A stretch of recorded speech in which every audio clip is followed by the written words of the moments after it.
नदी को पार करने का समय है और जैसे ही केवट की उस नाव में राम सवार हो जाते हैं, राम के साथ सीता भी है तो लक्ष्मण भी है, और सवार होने के पश्चात लाचार भी नजर आते हैं। जब राम लाचार नजर आ जाएं तो फिर लगता है कि शायद पालनहार ही लाचार है, तो जिनका पालन होगा उनमें क्या आचार होगा। धीरे धीरे पार करते हुए केवट उस नाव को ले जा रहा है और ले जाते जैसे किनारे पर पहुंचते हैं, लाचारी और आगे उनके चेहरे पर मायूसी के रूप में ऐसी छिटक जाती है कि शायद किसी पौरुषहीन योद्धा को जब पराजय हाथ लगे तो भी इतनी मायूसी ना हो जितना कि उस वक्त उस राम के चेहरे पर लाचारी है। लेकिन सीता इस लाचारी की, इस मायूसी के सबब को पहचान जाती हैं और पहचान जाती हैं कि शायद मर्यादा पुरुषोत्तम लाचार इसलिए समझ में आ रहे हैं कि आज उनके पास इस नाविक को देने के लिए कुछ भी नहीं है। इसने नदी पार करा दी लेकिन बदले में देने के लिए मेरे पास कुछ नहीं है, शायद इसलिए लाचार हों। तो अपने पति को लाचार होने से बचाने के लिए अपने हाथ में पहनी हुई वो अनामिका की मुद्रिका निकालती है और उस नाविक को दे देती है, जिसको आप लोग शायद बोल सकते हैं एंगेजमेंट रिंग। हाँ, जो आपको एंगेज करके रखती है। उसने सोचा कि इसने बहुत एंगेज कर लिया है, अब जब पति लाचार है तो इस रिंग को ही उस केवट को दे दिया जाए। अपने पति को लाचार देख करके जो अपने सबसे बहुमूल्य वस्तु को भी उस लाचारी दूर करने के लिए कारण बन जाए, उसी को बोलते हैं सती सीता अथवा पतिव्रता नारी। और दिया तो जैसे ही उसने दिया, केवट ने मना कर दिया। केवट बोलता है नहीं नहीं माते, इसकी कोई आवश्यकता नहीं। अरे जैसी सीता दे रही थी, राम देख लेते इस दृश्य को, थोड़ी सी प्रसन्नता उसके चेहरे पर आई।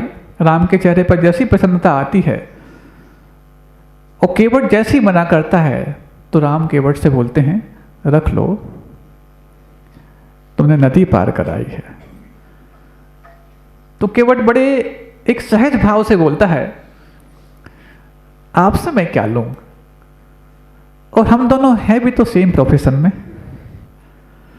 जब हम दोनों सेम प्रोफेशन में हैं तो फिर इतना तो कर्तव्य बनता है कि जब एक ही धंधे में दो लोग हों तो कई बार समय पर काम चलाना एक दूसरे का फर्ज भी बन जाता है। बोले कैसे, हम दोनों सेम प्रोफेशन में कैसे? बोले मैं नदी पार कराता हूं, तुम संसार पार कराते हो, है तो सेम प्रोफेशन। तो राम के चेहरे पे मुस्कान आती है कि केवट ने जो जवाब दिया है, ये लगता है जवाब रामराज का ही जवाब है। और फिर इसके बाद जो केवट कहता है आज तो मुझसे नहीं ले रहे, कल को जब मैं मर जाऊं तो मुझसे आप मत ले लेना। आज मैंने नदी पार कराई है, जब मैं मर जाऊं तो तुम मुझे भव पार करा देना, मेरा वहां पर ये जो कोई पारितोषिक है मुझे मिल जाएगा। हमें लगता है ये शिक्षा कहीं ना कहीं इन भारतीय संस्कृति की उन रगों में घूमती थी उस वक्त जब सेवा का भाव और सेवा के भीतर प्रादुर्भाव किसी जीवन में हो पाता था। सेवा का प्रादुर्भाव होना बहुत वस्तु है, लेकिन सेवा का भाव होना एक और अलग वस्तु है। महाराज, सेवा का भाव तो होता है, लेकिन बदले में जब सेवा का पारिश्रमिक नहीं मिलता तो सेवा के प्रति हमारा थोड़ा सा भाव दुर्भाव के रूप में बदल जाता है। आप लोग भी अपने अपने जीवन में कुछ न कुछ सेवाएं प्रदान करने के लिए आगे आते होंगे, और सेवा प्रदान करने के बदले में कुछ पाने की लालसा भी रखते होंगे। और शायद इसी पाने की लालसा में जब हमारे आसपास कोई सेवक होता है तो उसको भी हम कुछ दे करके उसकी सेवा के दायित्व और कर्तव्य बोध से अपने आप को ओरिएंट कर लेते होंगे। और जब ये चीजें उस राम राज्य में इतनी बेतरतीबी से पनप रही थीं, तभी जाकर के उस सेवा के पारिश्रमिक के रूप में कभी भी किसी ने राम राज्य में कोशिश नहीं की कि मुझे कुछ मिल जाए।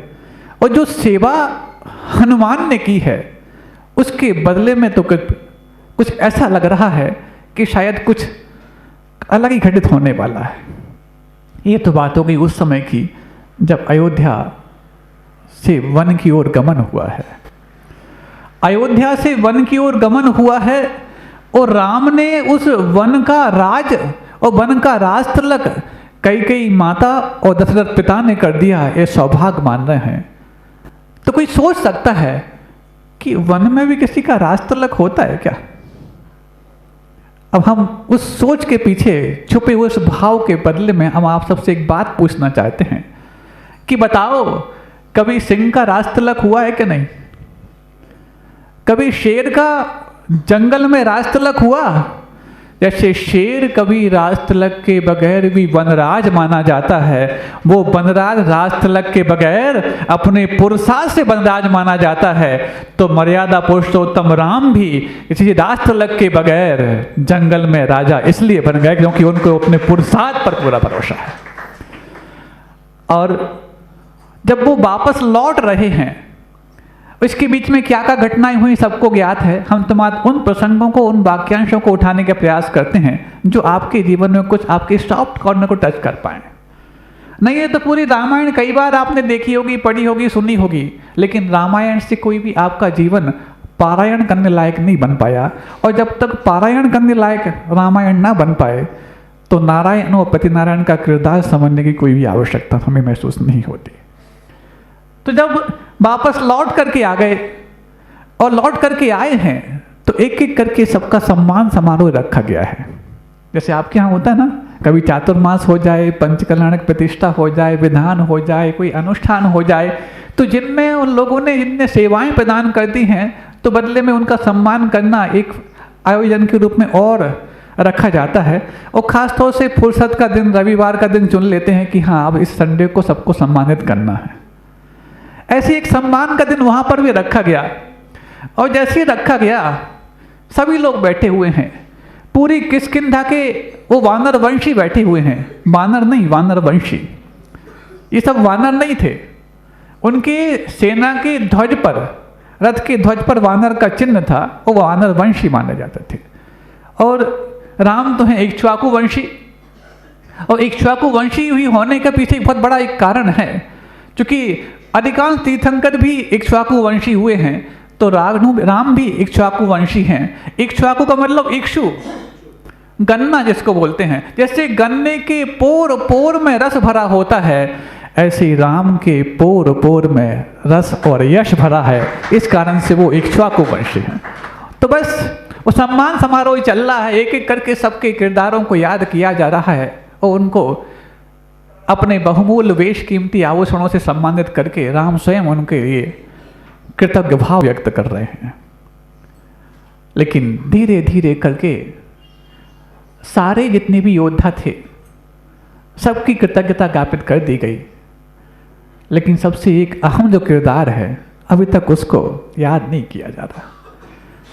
मन ही मन उसको लग रहा है कि मुझे याद नहीं किया जा रहा, ये कोई बड़ी बात नहीं है। लेकिन कृतम उपकारम न विस्मरन्ति साधवा, कि किए हुए उपकार को सज्जन लोग भूलते नहीं हैं। ये बात नीति निपुण राम को पक्की याद है, लेकिन मेरा कुछ ना कुछ अपकार अवश्य हुआ है, तब तो मेरे को याद नहीं किया जा रहा है।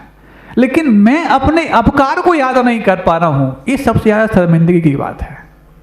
क्योंकि जब छोटे से छोटे और बड़े से बड़े किरदार को याद कर लिया गया तो मेरे साथ कुछ ना कुछ ऐसा अवश्य हुआ है कि जो मैंने उनके सेवा भाव में, उनके प्रति अपने कर्तव्य बोध में कुछ ऐसी भारी भरकम गलती कर डाली है जिस मुझे अंत तक भी याद नहीं किया जा रहा। फिर भी दो चार और अभी नाम बाकी हैं जिनका नाम उल्लेख किया जा रहा है, हो सकता है अंत तक नाम आ जाए, और जब लगा कि अंत तक भी उनका नाम नहीं आया तो बीच में एक बार कहा भी, एम आई, मैं यहाँ पर हूँ। होता है कई बार ऐसा करके भी अपना अस्तित्व बताने की कोशिश की जाती है। तो उसने एक बार उठने की कोशिश भी की, थोड़ा सा हिला ढुला भी। लोग कई बार होता है कि जब मुख्य अतिथि को भूल जाते हैं कई बार, हाँ, सबको आमंत्रित किया जा रहा हो तो मुख्य अतिथि बारे में हमें क्या करना सब भूल जाते। वो समझते कि इनका तो सभी लोग कर लेंगे, पता पड़ा सबने नहीं किया, उनका काम ही तमाम हो गया। तो ऐसी हो सकता है कि मेरा एग्जिस्टेंस में शो कर दूं तो हो सकता है कि मुझे याद कर लिया जाए, लेकिन जब देखा और नजरें भी पड़ गई तो भी याद नहीं किया गया। अब तो जाकर के हनुमान को अपनी उस गलती का आकलन करने का मौका मिल रहा है कि मुझसे ऐसी कौन सी भारी गलती हुई है जिस कारण से मुझको इतना इग्नोर किया गया।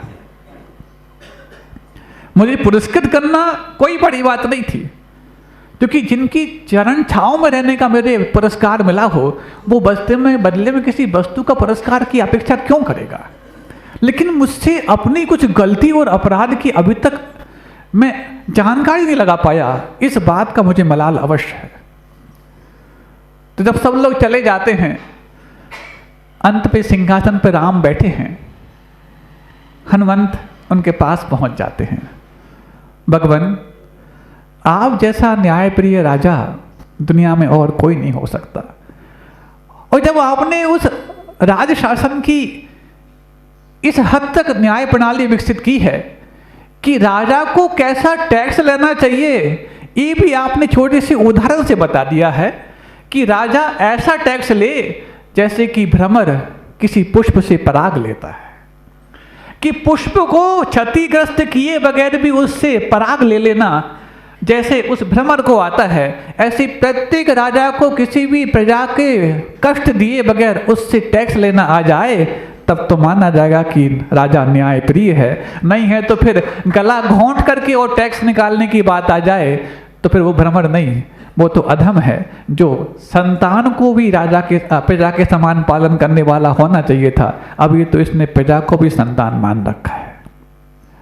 तो बस जैसे पास पहुंच के ये वार्तालाप चल रहा है तो हनुमान कहते हैं, मैं जानता हूं कि आपकी कोई भी चेष्टाएं अन्यथावादी नहीं होती, और मैं ये भी जानता हूं कि आपने जिन जिन लोगों को सम्मानित किया, जिन जिन लोगों को आमंत्रित किया है, वो वाकई में सम्मानित होने के हकदार थे। और मैं ये भी जानता हूं कि मेरे लिए बिल्कुल भी याद नहीं किया तो मैं इस अपमान का भी हकदार हूं। लेकिन भगवान, मैं आपसे अपनी कोई गिला शिकवा व्यक्त करने नहीं आया हूं, मैं सिर्फ वो बात पूछने आया हूं कि जो मैं याद नहीं रख पाया और आपको आज तक याद रह पाई। हनुमान, क्या कह रहे हो तुम? भगवान, मैं वही कह रहा हूं जो आप समझ रहे हैं। मैं सिर्फ इतना ही कहना चाहता हूं कि मेरी ऐसी याददाश्त कमजोर क्यों हो गई जो आप जैसे महापुरुष को मेरी उस अपराध को याद करने के लिए विकल्प करना पड़ा, लेकिन मैं निर्विकल्प होकर अपनी वो अपराध को जीता रहा।